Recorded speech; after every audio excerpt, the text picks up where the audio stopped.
Bonjour, c'est Ursule encore. On est le 18 juillet 2019. Alors, je viens sonner la trompette aujourd'hui encore. Et je viens proclamer le retour de notre Seigneur Jésus-Christ. Amen et Amen. Alors, as-tu rejeté la connaissance? Amen. Fais-tu partie des personnes qui rejettent la connaissance?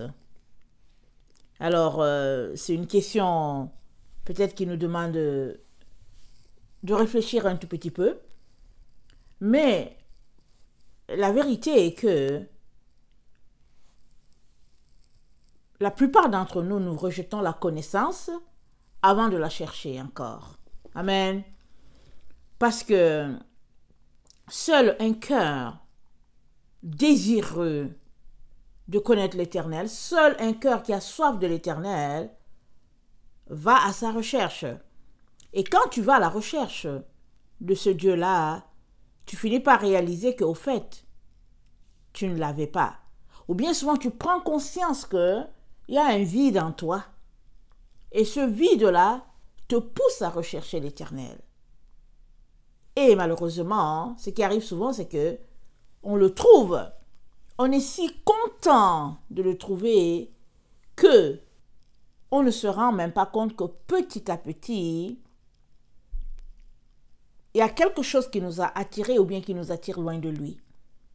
Le temps qu'on se rend compte, c'est le temps où on prend conscience qu'au fait, on a rejeté la connaissance. C'est-à-dire on a rejeté Dieu. Parce que quand on parle de connaissance, ce n'est pas la connaissance intellectuelle. Ce n'est pas la connaissance de l'histoire de l'humanité ou bien de la sagesse humaine. Ça parle de la connaissance divine. Et le Seigneur nous parle des retombées, amen, pour ceux-là qui acceptent la connaissance et aussi pour ceux-là qui la rejettent. Et j'aimerais qu'on regarde ça un peu et qu'on puisse se poser des questions à notre niveau, que nous connaissions le Seigneur ou pas, ou bien que nous marchons avec lui depuis longtemps ou pas. Parce que quand on lit les Écritures, on comprend que on est appelé à connaître et chaque jour davantage. Si aujourd'hui tu connaissais le Seigneur, ou bien si la somme de tes connaissances du Seigneur était exemple 80%, le Seigneur s'attend à ce que d'ici un an, il puisse se passer de 80% par exemple à 90 ou bien à 82 ou bien quelque chose de ce genre. Question de dire que on n'arrête pas de connaître Dieu. Amen. Et les hommes, évidemment, ils ont une connaissance dans leur esprit. Et souvent, les hommes nous conduisent sur un chemin qui n'est pas celui-là de Dieu. Mais si tu fais partie de ceux-là qui recherchent Dieu de tout ton cœur, de toute ton âme, de toute ta pensée et de toute ta force, il t'aidera à trouver le droit chemin, le bon chemin. Alors, Osée 4, le verset 6 nous dit ceci. Osée 4, excusez-moi. J'ai perdu ma page. Osée 4, le verset 6, ça nous dit ceci. Mon peuple est détruit parce qu'il lui manque la connaissance. Puisque tu as rejeté la connaissance, je te rejetterai et tu seras dépouillé de mon sacerdoce. Puisque tu as oublié la loi de ton Dieu, j'oublierai aussi tes enfants. Amen. Le contraire est aussi vrai. Puisque tu n'as pas oublié la loi de l'Éternel, je n'oublierai pas aussi tes enfants. Alors, quel est le bonheur d'un père ou d'une mère? C'est de savoir que sa progéniture appartient à Dieu. C'est de savoir que les fruits qui sont sortis d'eux sont de bons fruits. Alors, aimer la connaissance vient avec une grande promesse, c'est que ton fruit sera mis en sécurité. C'est ça que Osée 4, le verset 6 nous dit. Alors, dans une autre version, c'est dit je réduis mon peuple au silence. Il manque de désir. Tu as repoussé le désir. Moi, je te repousse comme prêtre. Tu as oublié la loi de ton Dieu. Et moi, j'oublie tes fils. Alors, il parle du désir. Il dit, tu as manqué de désir. Toi et moi devons avoir un engouement pour le Seigneur. Un engouement pour sa parole. Pour les choses du royaume. Et puisque nous ne l'avons pas, il y a une conséquence rattachée à cela. Et c'est le rejet. Et ça, c'est grave. Mais, jusqu'où réalisons-nous la gravité de cette situation? L'ennemi ne dormant pas, pendant des siècles, il a travaillé de manière à nous présenter un évangile bon marché. Et à nos yeux, tout est correct. Et pourtant, si on prenait le regard de Dieu ou bien la loupe de Dieu, Dieu nous dirait que nous avons rejeté la connaissance, malgré le fait que dimanche après dimanche nous marchons pour l'église, malgré le fait que nous pratiquons des activités, malgré le fait que nous faisons tout pour demeurer dans les normes de la soi-disant doctrine chrétienne. Si cette doctrine ne marche pas selon les strictes recommandations de Dieu le Père et Dieu le Fils, nous faisons partie de ceux qui avons rejeté la connaissance. Et Dieu, sans diluer sa parole, nous dit clair, tu seras dépouillé de mon sacerdoce. Alors, dans Apocalypse 5, le verset 10, Apocalypse 5, le verset 10, le Seigneur nous donne une information très importante pour toi et moi. Il dit, tu as fait d'eux un royaume et des sacrificateurs pour notre Dieu. Ils régneront sur la terre. Dieu a fait de nous un royaume de sacrificateurs. Tu es un sacrificateur, je suis une sacrificatrice. Il a fait de nous un peuple, amen, appelé des prêtres. Et nous sommes devenus un royaume de prêtres, des prêtres rois. Nous sommes rois, nous sommes prêtres. Et Dieu nous le dit dans l'Apocalypse, il dit qu'il a fait de nous, c'est ce qu'il a fait de nous. Mais maintenant, si tu prends conscience que tu es un sacrificateur, Dieu te dit, tu ne peux pas rejeter sa parole. C'est ça qu'il dit. Alors, si tu n'as pas la connaissance que tu es un sacrificateur, tu vas marcher comme si tu es une simple personne. Tu vas marcher ignorant tes droits et tu ne vivras pas selon Dieu. Et tu fais partie des gens qui auront rejeté la loi de Dieu. Et maintenant, si tu fais partie des gens qui étudient la loi de Dieu, demande-toi quelle loi tu étudies. Est-ce que c'est la vraie loi qui t'est dictée par l'Esprit de Dieu ou bien est-ce que c'est celle qui t'est dictée par les êtres humains?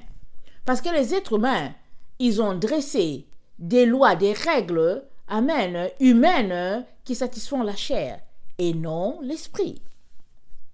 Alors, nous vivons, nous marchons, c'est-à-dire que quand nous donnons notre vie au Seigneur, amen, ça dépend, il y a deux groupes de personnes qui cherchent le Seigneur, qui le cherchent dans leur maison et finissent par le trouver.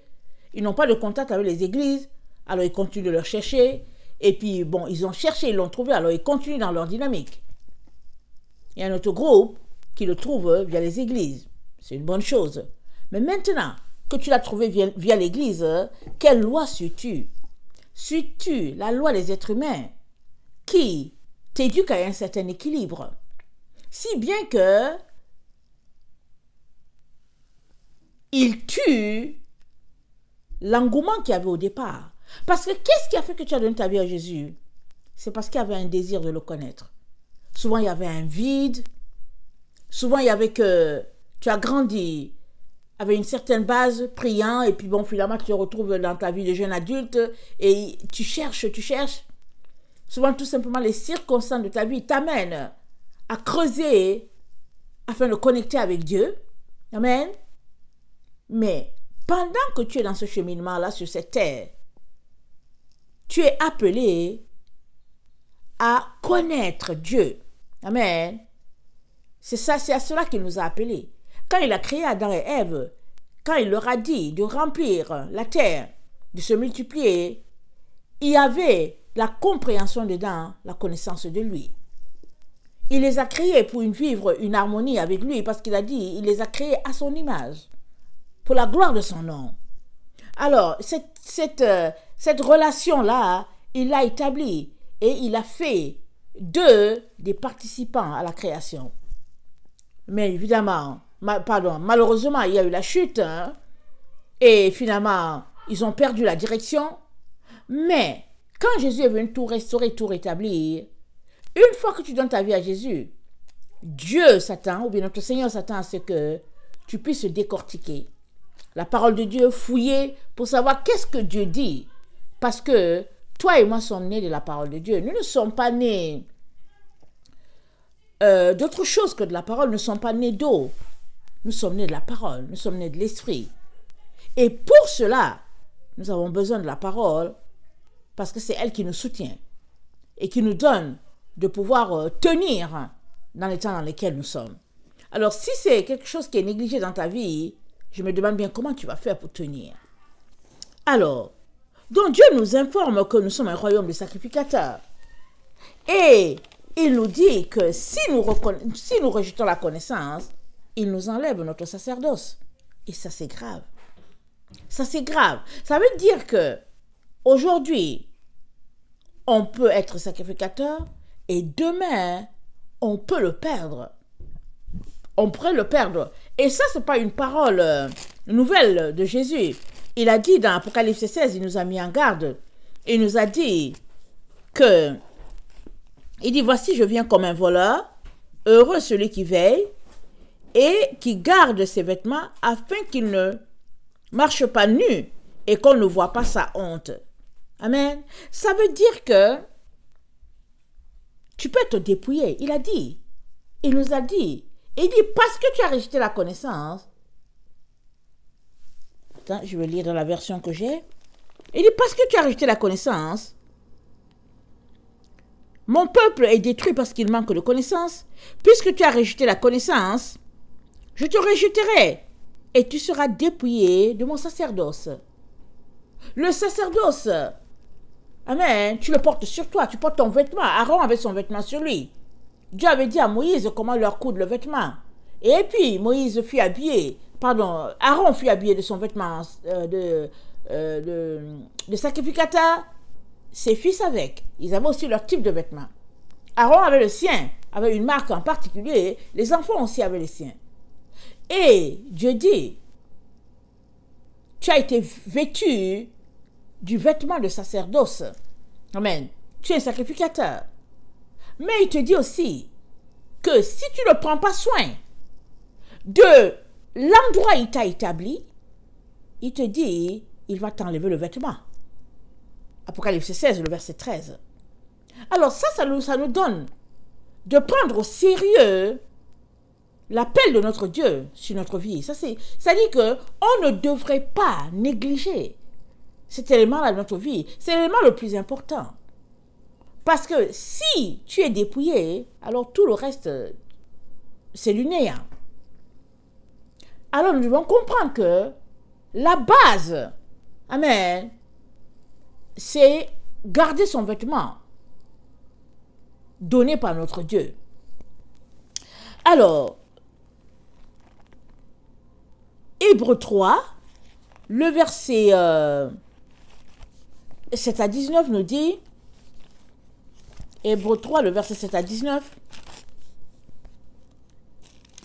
ça nous dit, c'est pourquoi selon ce que dit le Saint-Esprit, aujourd'hui si vous entendez sa voix, n'endurcissez pas vos cœurs, comme lors de la révolte, le jour de la tentation dans le désert, où vos pères me tentèrent pour m'éprouver, et ils virent mes œuvres pendant 40 jours. Aussi je fus irrité contre cette génération, et je dis, ils ont toujours un cœur qui s'égare, ils n'ont pas connu mes voies, je jurai dans ma colère, ils n'entreront pas dans mon repos. Prenez garde, frères, que quelqu'un de vous n'ait un cœur mauvais et incrédule au point de se détourner du Dieu vivant. Mais exhortez-vous les uns les autres chaque jour, aussi longtemps qu'on peut dire aujourd'hui, afin qu'aucun de vous ne s'endurcisse par la séduction du péché. La séduction du péché peut nous endurcir. La séduction du péché. Ça ne dit pas que tu es tombé dans le péché. Hein. Juste la séduction du péché peut t'endurcir. Ça veut dire, tu es tellement exposé à ce péché-là que finalement, ça ne te dit plus rien. C'est pourquoi il est très très important, par exemple, que tu ne laisses pas la télévision tourner autour de toi et puis ça t'expose à beaucoup de choses.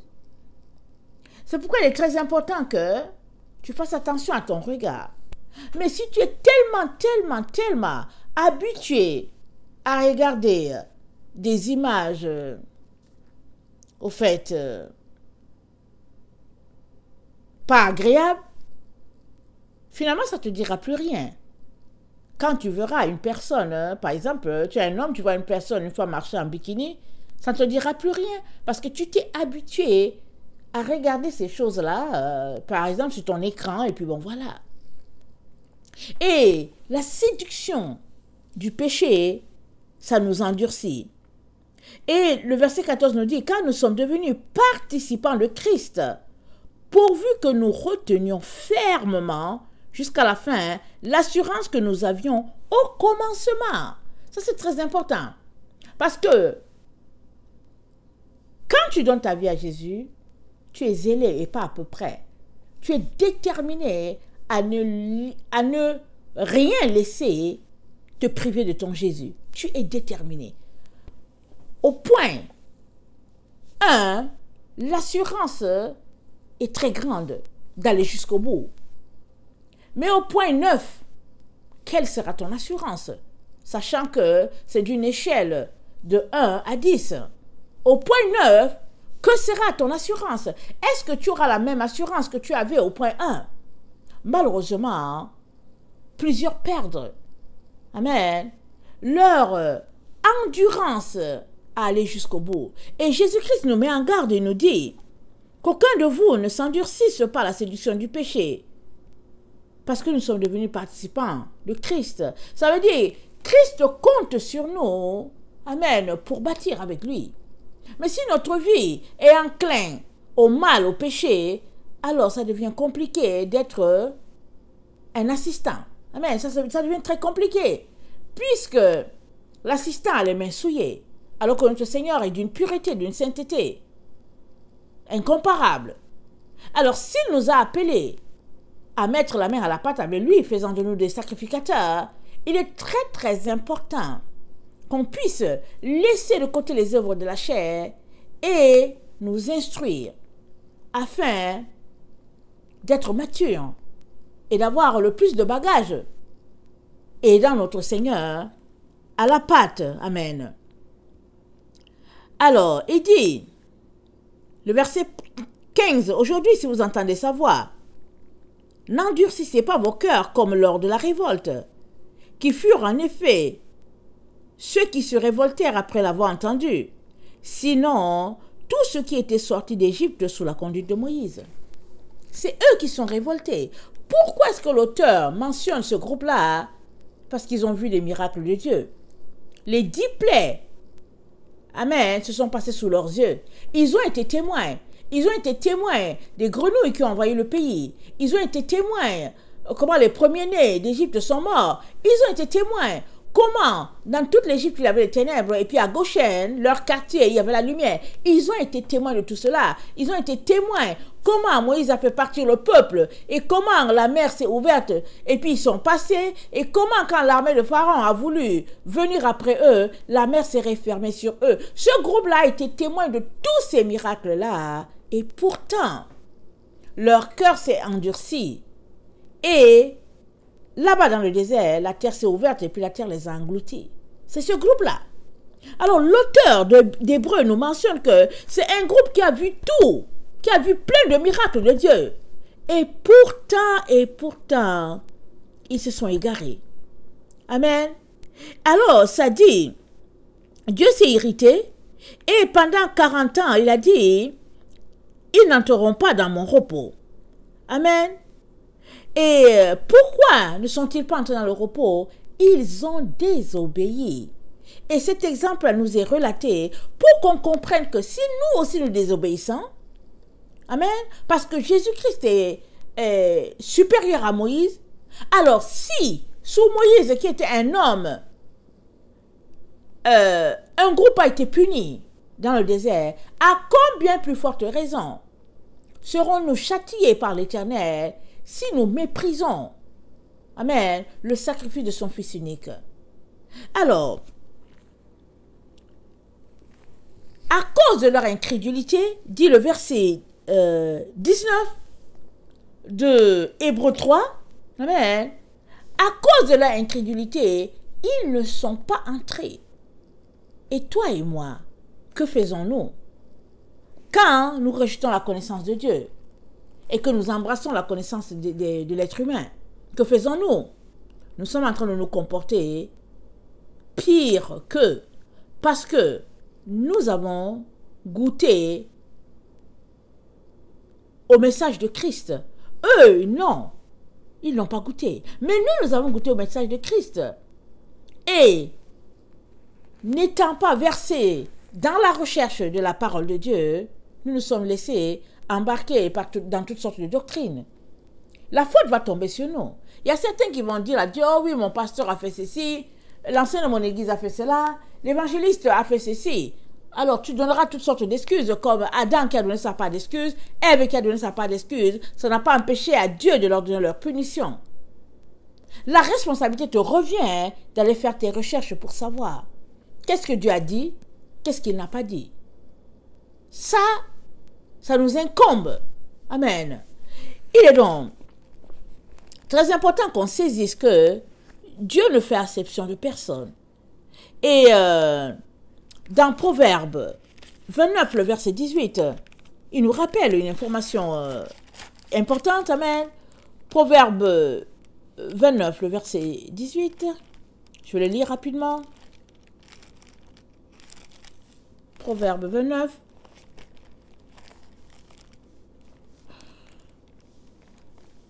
Excusez-moi. Le verset 18.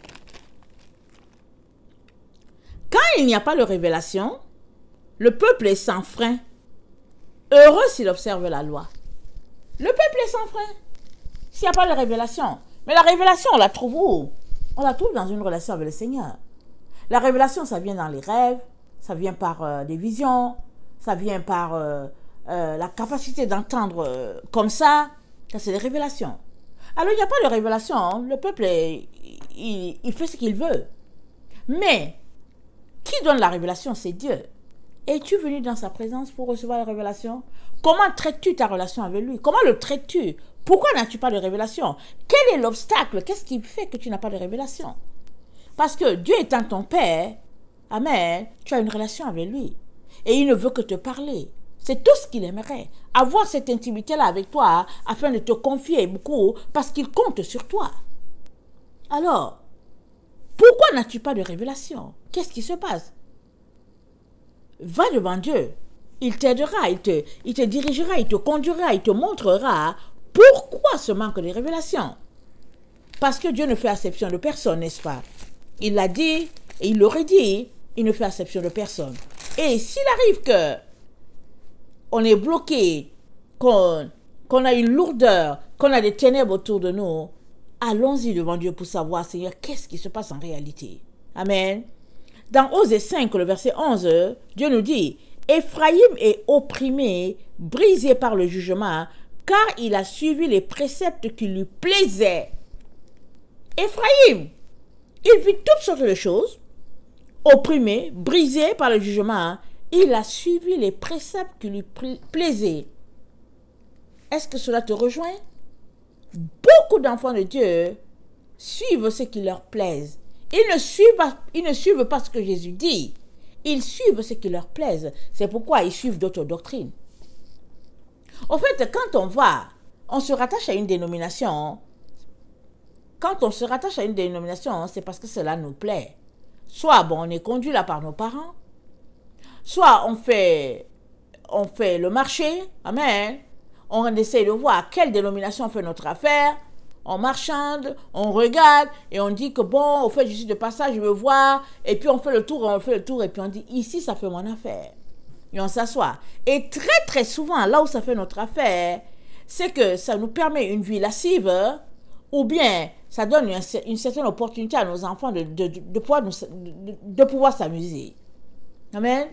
Alors les gens regardent soit en fonction de leurs enfants, en fonction s'ils peuvent être accueillis dans ce milieu-là pour pouvoir enseigner, pour avoir une place. Parce qu'il y a des gens qui ne se voient pas s'asseoir sous d'autres, ils se voient juste à des postes. Alors ils cherchent pour savoir. Ils vont venir, ils vont présenter leur CV. Je suis ceci, je suis cela, je suis cela. Et les gens regardent, ils se disent, il a un gros portefeuille. Ils vont se parler entre eux pour dire, bon, voilà telle personne, et tous les autres vont dire, laissons-le venir quand même. Alors on le laisse venir, et après on lui donne un poste pour qu'il ne puisse pas partir. Et voilà à quoi est réduit les chrétiens du 21e siècle, du 20e, 21e siècle. Voilà à quoi on est réduit. Mais ça fait honte. Parce que Jésus-Christ, on l'appelle roi serviteur. Il est roi serviteur. Il est venu pour nous servir. Ça, c'est un fait. Mais l'autre fait, le plus important, c'est qu'il est venu nous enseigner la loi du Père. Il n'a pas apporté une loi de lui-même. Il nous a enseigné les directives du Père. Alors, si nous ne sommes pas prêts à suivre les directives du Père, en quoi sommes-nous fils? En quoi sommes-nous filles?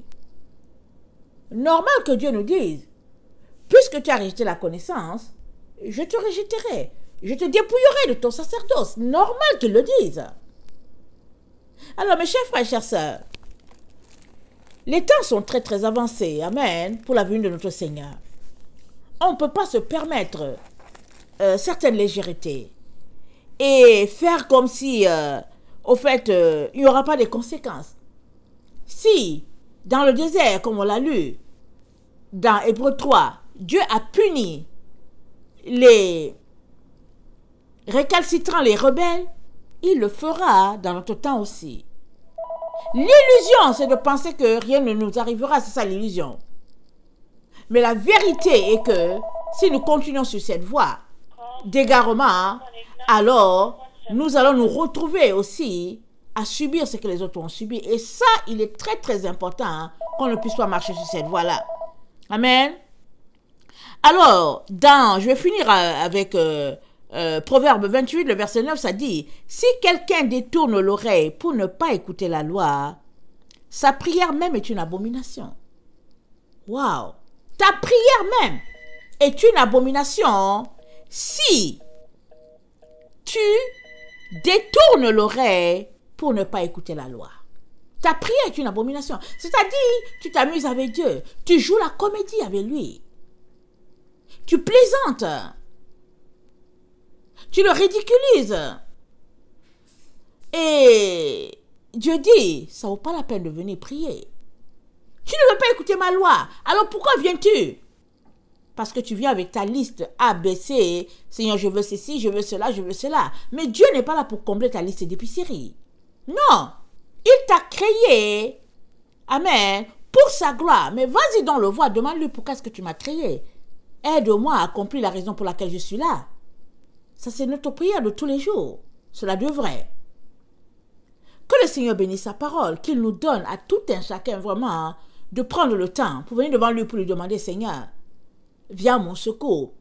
Parce que jusqu'à présent, je mets en avant mes intérêts plus que les tiens. Jusqu'à présent, je m'amuse, alors que toi, tu t'attends à ce que je puisse accomplir ce que tu m'as appelé à faire. La Bible nous dit qu'il a fait de nous participants de la gloire divine. Il nous a appelés à être participants. Il n'a pas créé et puis monopolisant tout. Il nous a appelés à être participants avec lui. Il s'attend à ce que nous venions devant lui pour dire, papa, je vais mettre la main à la pâte. Qu'as-tu pour moi? Il s'attend à cela. Maintenant, toi, À quoi t'attelles-tu à tous les jours? Distraction? Ou bien es-tu sérieux de manière à trouver la raison pour laquelle tu es, la raison pour laquelle tu es là sur la terre? Il t'aidera. Amen. As-tu rejeté la connaissance? Il est temps de te repentir et de retourner à la lumière. Et Dieu ne manquera pas, amen, d'enlever les barrières sur ton chemin, te permettant de faire ce que tu es appelé à faire sur la terre. Que le Seigneur bénisse sa parole.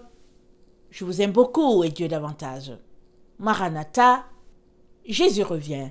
Amen et amen. Alléluia.